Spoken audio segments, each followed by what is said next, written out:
Good afternoon, everyone. My name is Mike Callahan. I'm the Executive Director of the Rock Center for Corporate Governance at Stanford Law School, and I would like to welcome you and thank you for joining our Rock Center online series today, where we are joined by leaders from government, the private sector, and academia to discuss leading issues of our new business reality. Before introducing today's guests, I'd like to make a couple quick notes on format. First, this session is being recorded, as you were notified when you logged in. Second, we will have about 20 minutes of a discussion between myself and our distinguished guests, and then we'll turn it over to audience Q&A. For the Q&A, all participants are muted, so please use the Q&A channel at the bottom of your Zoom screen. Type your questions there, and I will moderate the queue and the feed when we get to questions. Now, I'd please like to welcome our guest today. James Williams is the Chief Financial Officer of the United States Department of Labor. His nomination to this position was confirmed by the Senate in March of 2018. Prior to this role with the Department of Labor and over the last 20 years, Mr. Williams has led global legal and compliance teams in complex organizations focused on e-commerce, logistics, telecommunications, and manufacturing. Mr. Williams most recently served as General Counsel of Liquidity Services, where he led and counseled the board and executive team on all governance, legal, and risk management matters. And before that role, he was the General Counsel of Acterna Corporation. James, it's a real pleasure to have you virtually at the Rock Center instead of live as we have in the past, but thank you so much for taking the time to join us today. Thank you very much. It's great to be here, and thanks for that very kind introduction. Appreciate it. I'm very excited to be here with you. Well, the pleasure is ours. So why don't we start with a high-level look at the following. So the COVID-19 pandemic seemed to catch all sectors of the economy off guard in terms of workplace preparedness. And I'd like to get into with you a little bit of if you could share how the Department of Labor views its mission in the context of this crisis. Sure. Yeah, great question. One of the things about the Department of Labor that makes us unique is even though we're not at necessarily the front line of the government's response, obviously HHS, Department of Homeland Security play a key role. But with the Department of Labor, we touch all aspects of the economy, right? So if you look at our regulatory wings, we have OSHA, which governs workplace safety, obviously of huge importance right now. We regulate mine safety, we regulate employee benefits and security, so that's 401k, that's pensions. We also have oversight, and it's part of our key mission, the Bureau of Labor Statistics. So everyone is hyper-focused on that now. People look at the unemployment numbers. It's always been important, but it's become even more important now as you look at unemployment numbers and then digging into the data, the unemployment filings, and the overall sort of employment picture. And what's becoming increasingly important for us is also the analytics that go with that. I think historically the department had really been sort of, okay, let's report the numbers. But now we're trying to, as we think broadly, particularly about how the workplace is changing, and also as we think broadly about responding to this pandemic, we're looking specifically at what is the data telling us, who's disproportionately impacted, what are the employment rates among different groups, how are they across different regions, also who may slip through the cracks. People, our group which also oversees disability compliance, we also have the mandate for that. It's very focused on making sure that we don't lose our emphasis or focus on protecting them. One of the things that has a tendency to happen during downturns is that's a group that doesn't always get as much attention. So because of this broad-based focus, we're really kind of front and center in trying to respond to the crisis. I think the other component that I would add is the states are really the front lines. And because of the CARES Act, that provided, a variety of different benefits for people in the crisis. One of which is the enhanced unemployment. And we have to work very closely with the states, not only actually transfer the funds to them, but also to work to make sure that they're getting the payments out to the people properly, that they're able to get them out in a timely fashion, but that they're also able to capture the data, because that's really the intersection. And that's kind of a key value add for us, is our partnership with the states, because that's the front lines. That's the first place someone goes. When they file for unemployment, they go to the state. And then there's subsequent touch points. What are they doing to find a job? How many interviews are they going on? What are their skills? And what are they telling us about their specific situation? Are they reporting their job loss as permanent or as temporary? So I think what's becoming of increasing importance is that partnership with the states, because they're inundated. They went from a booming economy where very little unemployment claims to now all of a sudden having to respond to this national crisis and then having to administer these different payments. So we see our role as really multifaceted, and it's really critical because we have to sort of govern workplace safety. We've got to take a look at all the different ways in which the data comes together. And then we've also got to make sure we work with the states and keep that line of communication open so that people can, get these safety nets and hopefully in the long run get back on their feet. Yeah, taking up that mission in this context has to be incredibly complex, which is it's a good segue into the next area I wanted to ask you a little bit about, which is, what do you see as the key priorities of the department when you consider all the different stakeholders that have been affected by this pandemic? So you have employees, corporations, and communities. And as we start to recover a little bit from the shutdowns across the economy over the last couple of months, what are some of the key priorities that the team is focused on at DOL? So certainly first, even though we're looking at charting a path of getting people back to work, we want to make sure we do that in a way that's safe, that allows people to feel comfortable going back to work, that allows employees to feel safe being back in the workplace, and allows companies to have some comfort around, okay, as we bring people back to work, not only are we in compliance with the standards, but are we doing this in a way that, prevents a further spread of the pandemic, but that also, enables these businesses to function. So we're very focused on that. I think one of the biggest challenges out there is that, just in contrast to our normal regulatory action. So if we shut down a mine, it's pretty clear what you have to do. There are certain levels of emission that are in the air. There are certain levels of compliance. The miners aren't wearing safety gear. So it's quite straightforward in the sense that once you meet those 4 or 5 criteria, that's it. The mine's back open. Once we get back in, we do an inspection, we check the arm, so to speak, and then we're good to go. I think what's different here is there's no one stoplight, if you will. The federal government plays a role, OSHA plays a role, but there's also what the state governments are saying. There's also what different agencies are saying, CDC. Of course, we all have to monitor the FDA because we have to be very sensitive to sort of what drugs and treatments are being made available.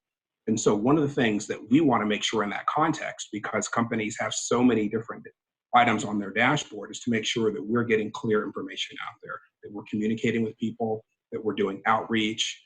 Even if there's something extraordinary, like a president's executive order with respect to some of the food processing plants, we took the additional step of putting out a press release to say, these are the types of considerations we're going to consider. These are the things that we'll look at if there's litigation. And because we realize one of the things that's key, particularly because there's so many regional variances, the situation in New York is different from DC versus different in Washington. We want to make sure that we have clear information to companies out there about what the standards are. So if it's workplace safety, that not only we articulate what they are, but that we give them the guidance. We've done a series of outreaches and town halls to make sure people understand, okay, at least with respect to Department of Labor, this is what we can focus on. And then that way they've got clarity from us, and then they can say, okay, we've met these criteria. Now we can take a look at what Wisconsin governor's saying, or take a look at what the CDC is saying.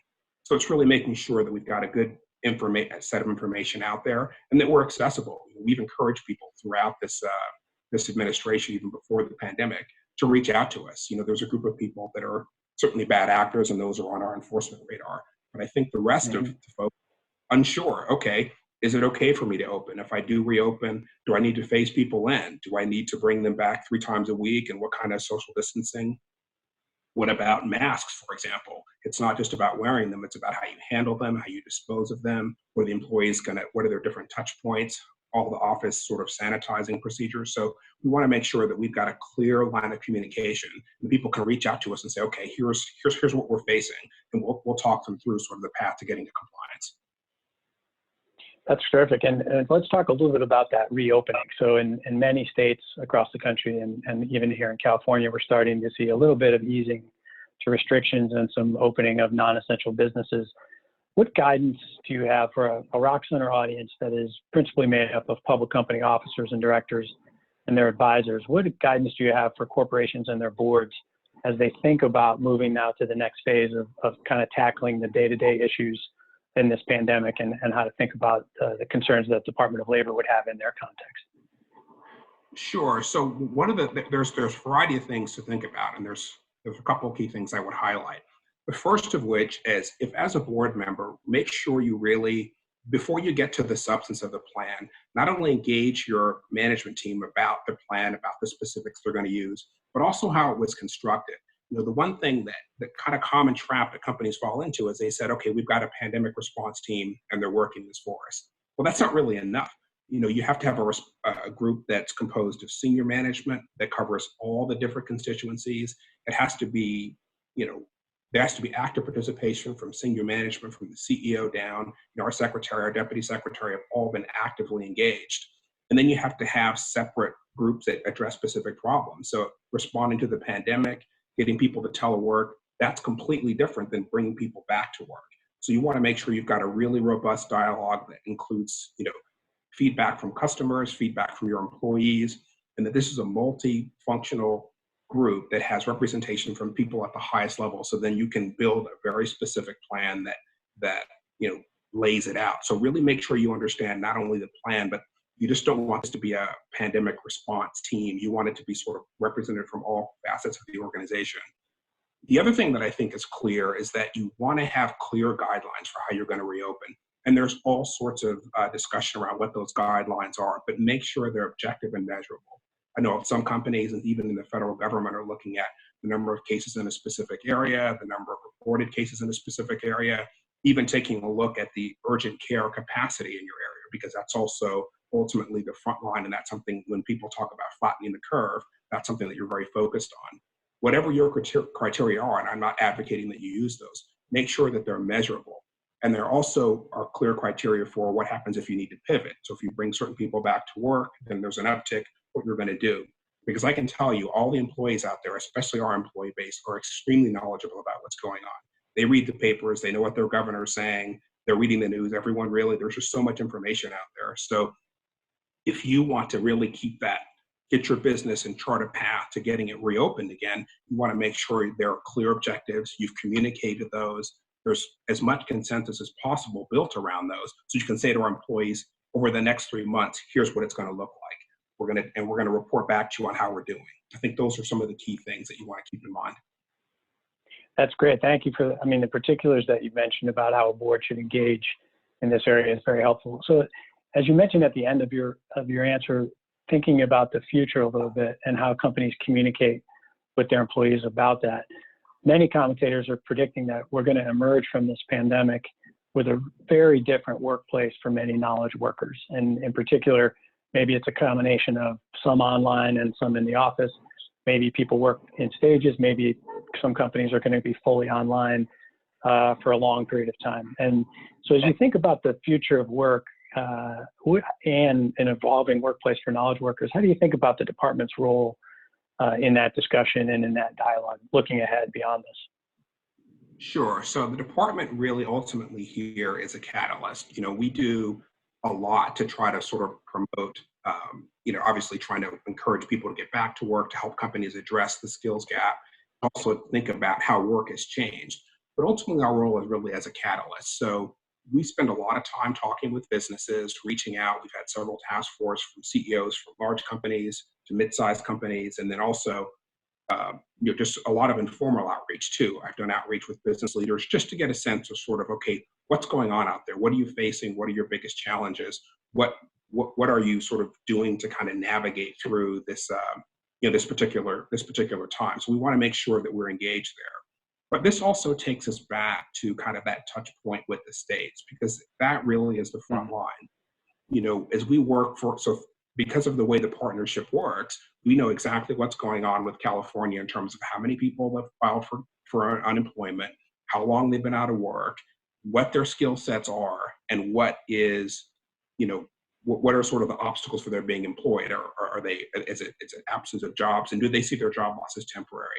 That intersection and really mining that data is going to be key. And I think that's also going to be key for companies, because as a company is to think about scaling back up, they're going to have to, you're going to have access to that information. And the job dislocation from this pandemic is extremely broad-based. We're up at 14% employment, but if you look across different sectors, the hotel and leisure industry has lost almost 50% of its jobs. There's been over 1 million across airlines, across all these different areas. So there's a huge sort of slack now that we have to be able to take up. And so one of the things that you want to make sure that you've got a good sense of is what's happening in that market. And so that's where we, through our partnership with states and then the outreach we do to business, can sort of really be a catalyst. Of course, we do a lot of grants. We've also issued a lot of grants specifically to help states or help individuals or associations train dislocated workers. But a lot of it is really in sort of kind of, I don't want to say spreading the word, but giving a lot of guidance and then taking the data that we have about what's happening, including the disproportionate impacts or regional impacts, and then sort of conveying to companies, okay, here's this data that you can access so that you can start thinking about what's different now, how do you scale back up, and what talent is available out there, and then how do you map that to kind of what you need. That's very helpful, and I'm struck with your characterization of the department as a catalyst, and it's the next area I wanted to ask you about a little bit, which is when you visited us last summer at the Rock Center, we spent a lot of time talking about the issues of the widening gaps in income inequality and the growing skills gap in the United States in terms of how that was being addressed in a world of very low unemployment. And now we fast forward a year looking at very high unemployment. As you mentioned, some sectors hit harder than others in the economy. What are your thoughts on how should industry, how should corporations, the department and their work approach some of the challenges of income inequality and the skills gaps given this new reality and the uneven impact of the COVID-19 pandemic? Sure. Yeah, it's amazing how much has changed since last June when we got together. We were talking about record unemployment back then, and now we're obviously in this truly unprecedented time. Just to kind of put this in context, because I think the current pandemic has actually increased the importance and emphasis that companies need to place in terms of examining the skills gap and charting out their paths for upskilling. So at the time we talked last June, we had basically about 1 million more job openings than we had job seekers, and that's the first time that it happened. Never have reached that level, which was evident to the skills gap. It's at some level it's a good sign, but it shows that companies are not able to fill the jobs because they're not able to align with the skills. Now let's turn that around. Just in April alone, we lost almost 21 million jobs. So you've got now a complete reversal of that, where you've got many more job seekers, at least temporarily, than there are jobs. Now it's worth noting that about 88% of those folks, of the 20 million who lost jobs, about 18 million see their job losses as temporary. So we'll see. Because one of the things we'll have to monitor, the longer this goes on, the less and less likely it is that those job losses are temporarily moved to permanent. But that's at least kind of people see their situation now. I think what that means, though, is that we've all talked about kind of upskilling and reskilling and how important that is. But one of the things I've noticed, and the surveys bear this out, McKinsey did a recent survey, is that you hear across different sources anywhere from 80 to 90% of companies are focused on reskilling and have us understand that it's a priority. But almost half those companies don't know what to do. They know that it's a priority, but they're not sure. And about half the companies that have gone down the reskilling or upskilling path haven't had success. So what that means is that now, particularly since you've had this huge dislocation, just 20 million jobs sort of gone in April, is that companies really need to have a clear, robust skills map. We all have org charts that says, okay, in finance there's 25 people or 200 people doing accounts payable, but we don't have a lot of companies don't have a skills map. And particularly now, if you don't have one, you're in a real challenge because you know that you've lost an accounts payable clerk because you furloughed them, or you've lost a salesperson, but you don't have a good sense of all of the skills that they bring. The soft skills that they bring in terms of leadership, in terms of engagement, in terms of collaboration, in terms of working with other teams, in terms of even soft skills like emotional intelligence, their ability to be resilient, their ability to respond. So I encourage companies to really think about the skills map, because you can't go down the upskilling road unless you have a clear skills map, if you will, or skills outline of what you need. But also in particular, now that that's been turned on its head, as you think about phasing up your business operations, make sure you have a clear skills map on what you're going to need going forward, and then build a plan around that.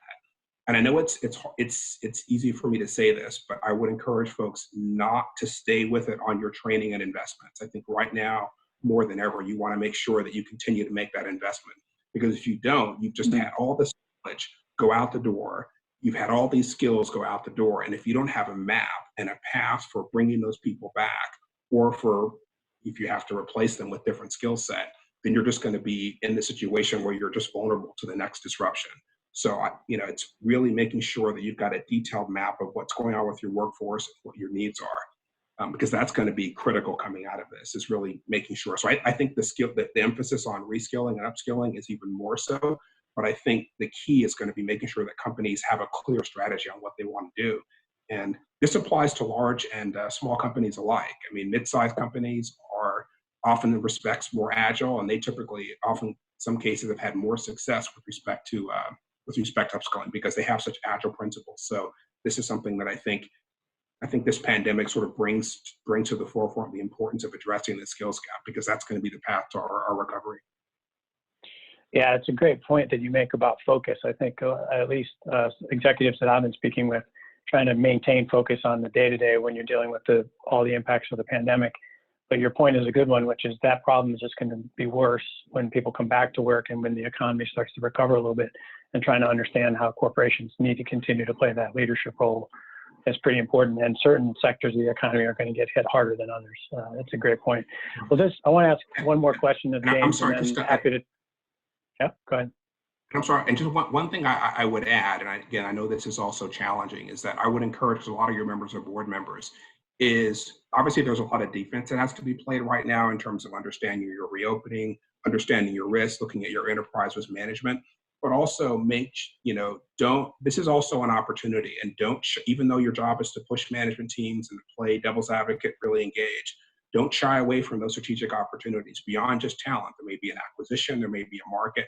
There's a lot of disruption right now. And I think companies should be open to, particularly at the board level, having those strategic conversations and looking for opportunities, because you're seeing certain companies really either with new product launches. You've obviously seen the rise of Zoom and its prevalence as a platform.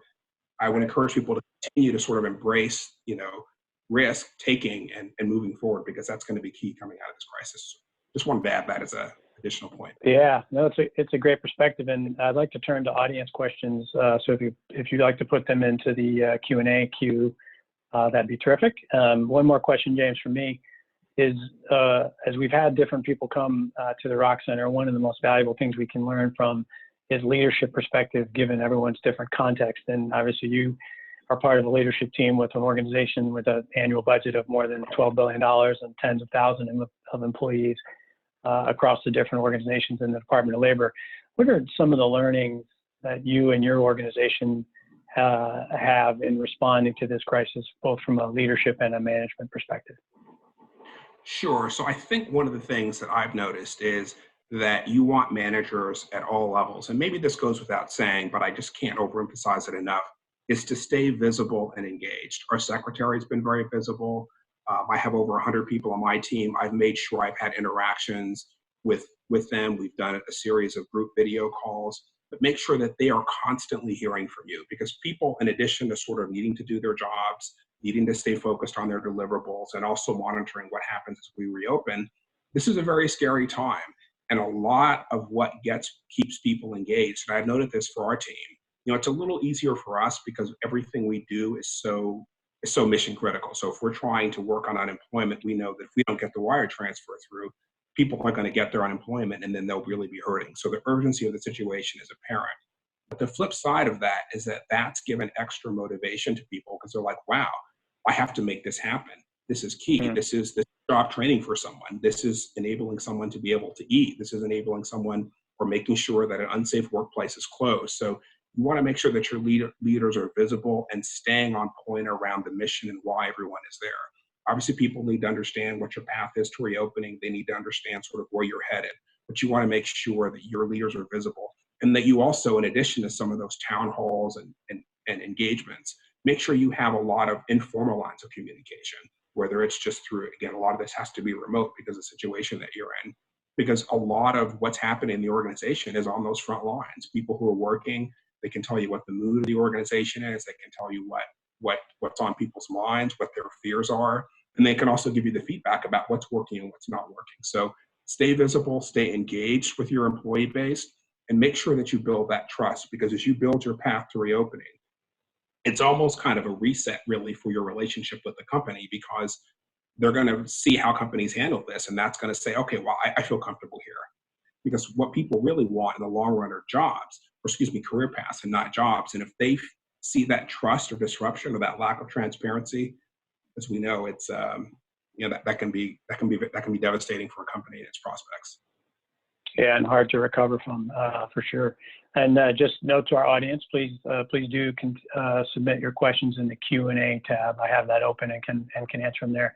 James, could you touch on one other area, which is the topic of enterprise risk management? And so I've yet to talk to any organization that had global pandemic on their list of risks that they were ready for, and I'm sure there's some out there that I haven't discussed it with, but it certainly was something that was unanticipated.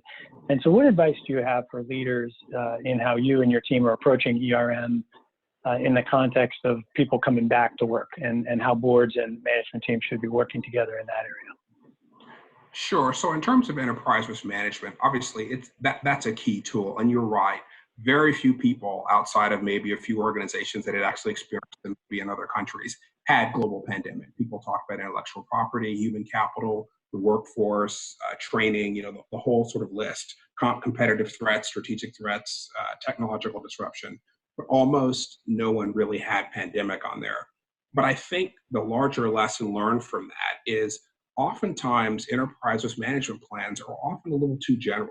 Okay, we're talking about the human capital risk, or we're talking about the risk from our enforcement strategy or our customer engagement. But the best enterprise risk management plans go further and are able to say, okay, based on the last 5-6 years of data. So one of the things we're looking at, for example, is response rates, because the Bureau of Labor Statistics is critical for us. So we could say, well, one of the risks is response rates and making sure they stay high. But instead, we asked the BLS to go further and say, let's take a look at historically what the response rates are, how they've trended. Are they varying regionally? And then from there, what are the types of investments we need to make to sort of improve those response rates? And then that enables us to build a really robust enterprise risk management plan.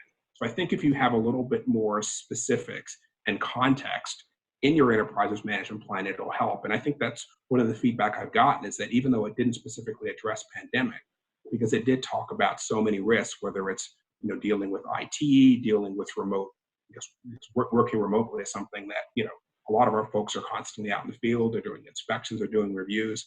We had a good roadmap for that, but I think it was important because we really put some teeth into our plan. And then I think the second component of that is we also built ERM into our compensation plans. So the leaders in our organization, obviously at the end of the day, if you want to drive behavior, you have to spread the word, but you also have to send the message and let people know that it's tied, their performance. And that's one of the best ways to drive it. So for our senior leaders at DOL, it's built into the compensation plan. So I would encourage companies to build ERM and specific benchmarks into their compensation plans, because that's ultimately going to be one of the best ways to drive behavior. And I think largely too, just taking a step back, you also want to understand what your risk tolerances are. What Microsoft's approach is going to be very different from Accenture, certainly very different from our perspective at Department of Labor. So building in not only a robust risk analysis, but also understanding, okay, this is our overall risk tolerance, and that'll drive the amount of investment you make. Certain things you might be willing to live with, other things you need to map. And then I think the last thing I would add on this is because to your point, very few people had pandemic, we are actually building out a separate portion of our ERM plan just for the pandemic response and also for the reopening, and asking our senior leaders to give us specific feedback on the risks. So in parallel with developing our reopening plan, we've asked these senior leaders to give us that feedback on what are some of the specific risks that they're seeing. And our workforce is highly educated, because a lot of cases they're the ones that make the rules on workplace safety. But I think taking that extra step, and it's hard to give people more work right now, I understand that, but taking that extra step of really building out a separate component of it to address your reopening and pandemic response, I think is really going to put you in a good position. That's great advice. So a question from the audience on whether you have experience or advice on letting teams reshape new opportunities for growth so that they can save jobs or be more active in their organization in terms of pivoting from the bottom up. Okay, I'm sorry, can you repeat the question? Sure. Whether you have experience in how teams can reshape new opportunities for growth so that they can save jobs in their organization and be more active in terms of helping people pivot in terms of their skills from a bottoms up perspective as the organization evolves. Sure. So it's one of the things we've had to do both at the Department of Labor and at in my prior roles at Liquidity Services and then at Acturna. It was especially true at Acturna because we went through a Chapter 11 restructuring. So we had to make a dramatic reduction in our workforce, but then also think about how the people that we needed, that were sort of mission critical, that we needed to operate the business, how they could evolve and either move into new roles, grow into new roles, or think more creatively to sort of manage the bottom line. And we've done something similar here at Labor. Now, of course, we're not looking at having to reduce our headcount. That's just not something that's in the cards. If anything, we're going to continue to hire and ramp up to respond in the ways that we've talked about. But I think one of the things that I spend a lot of time doing with our team is trying to understand, okay, what is your career path? What are your goals, and how does that fit into the organization?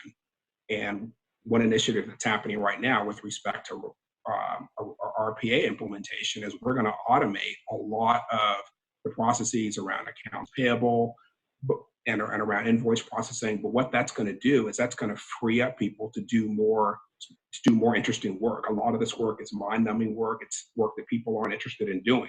And so this is going to be really an enabler as opposed to a job eliminator. It's an enabler. And as we've talked to people about this and the impact it'll have from the move to our new financial system, it's actually re-energized people on the organization.